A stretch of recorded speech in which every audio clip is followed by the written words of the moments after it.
Even if your editors believe in your work, if you don't believe in your work, what is the point of even writing it? This is the continuation of how to publish in a high impact factor journal, the last part.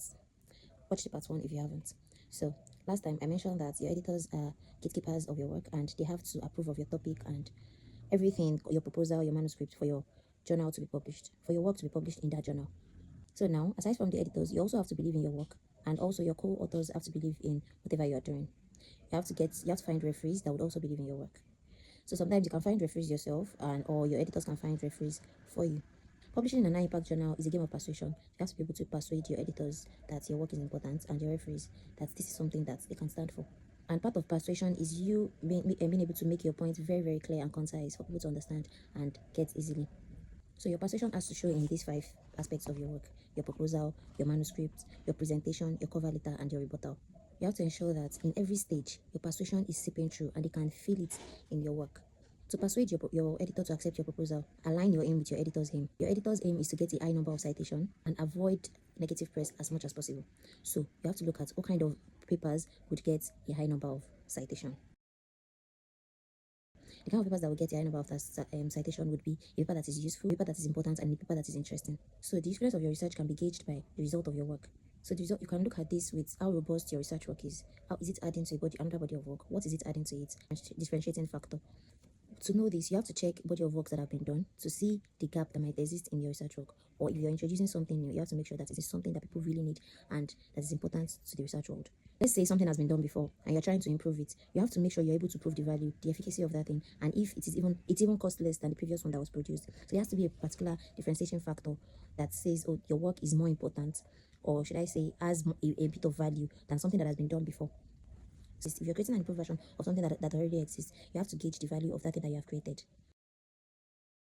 So, how important is your research work? This can be subjective, because there will definitely be people that would think that your research is more important than other things are important, because we're humans and people have certain biases. But these are key things that you have to look into to see if your research work is important. Does it point into the future? Does it look into something from the past?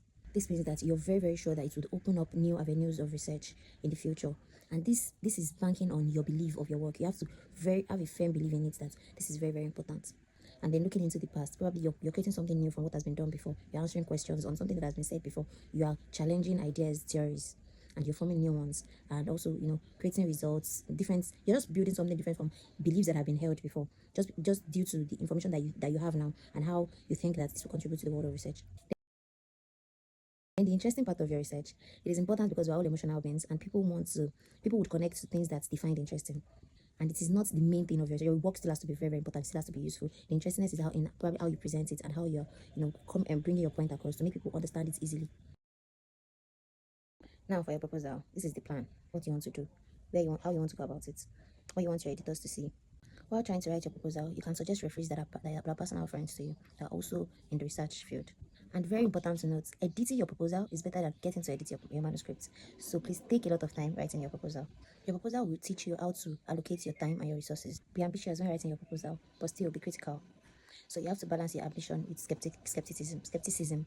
While writing your proposal, note that it can change, because research is not predictable. Someone else might have done whatever you're planning to do, or at least present that idea, which might make your project very unnecessary. You can collect that data while planning your proposal, while working on your proposal. Put everything down. It's better to have too much than too little. Spend a lot of time on working on your proposal. Let every single part of your proposal show that it is important, it is useful, and it is interesting. For manuscript to be successful, you have to persuade the scientific side of your editor. And to do this, you have to be able to convince your editor about the objective accuracy of your work. Then, you have to persuade the emotional side of your editor. How do you feel about your research? That would show how they might feel about your work. The point is, you want the reader to enjoy reading your work. So the editor has to enjoy reading it too. You have to make sure that you're sending a good narrative out there. What do you need to do? You need to you have to make sure that it is correct.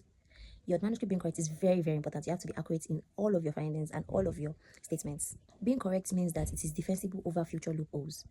For this to happen, that means you have to weaken language when you're making claims. You don't use language that are saying absolutes. So you're saying that if anything, anybody happens to come to tell you to say something about your work, you have already provided a cushion for that new information to stand on. So you're not making absolute statements on things that you're not sure about. So you weaken your language in some areas that needs weakening. You also have to address the weakness, because while you're trying to weaken your language, it does not mean that your research work should be weak in general. because when there's a rebuttal for your work, you have to be able to mention a place in your research work that where that rebuttal has even been covered. So that means you're thinking outside the box and critically about your work on any other thing that may come up in the future about what you have written. Say, for example, you have created a cure for cancer, and you know that these drugs may cause side effects, but side effects that you do not know yet. So you have to provide a space in your research work where you're actually explaining that this may happen, that you do not have that particular information on it yet. So you can't say that, oh, this is sure that this is going to happen, when you've not actually tested for every single thing concerning that cure that you have created. Every single loophole should be noted by you first. It will show that you've thought your work thoroughly, you've thought through everything thoroughly, and you know that these are things that may come up. Even your referee is happy to look at your work.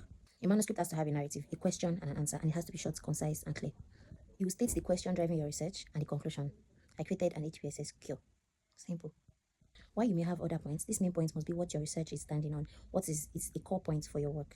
For your narrative, to plot your narrative, you have to look at the problem that you have solved, compare it and the methods that you have just invented, compare it with other older methods that have previously been done, and answer the questions that needs to be answered on why yours is different. For your external narrative, attend conferences, look at the narrative that exists in that field. And of course, for the style of your work, focus more on clarity than aesthetics.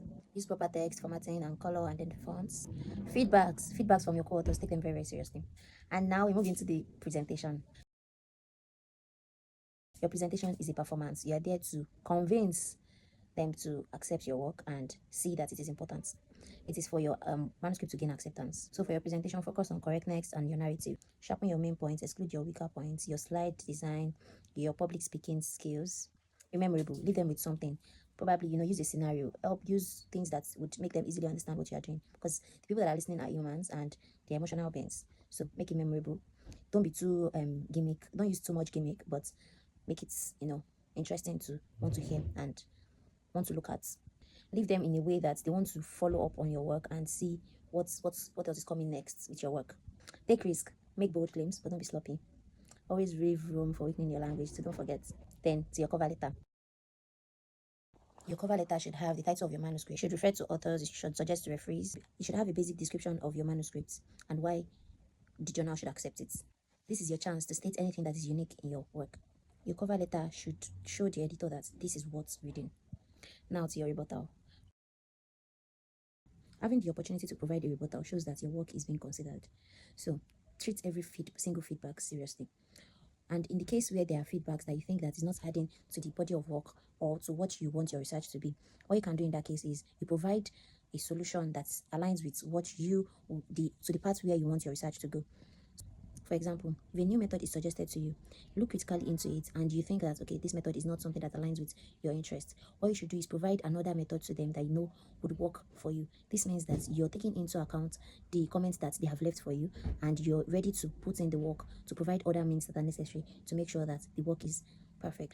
So that is my review of Writing in a High Impact Factor Journal by David Smith. I hope you enjoyed it. You learned one or two things. And if you've watched till this time, thank you. Thumbs up for you. Bye.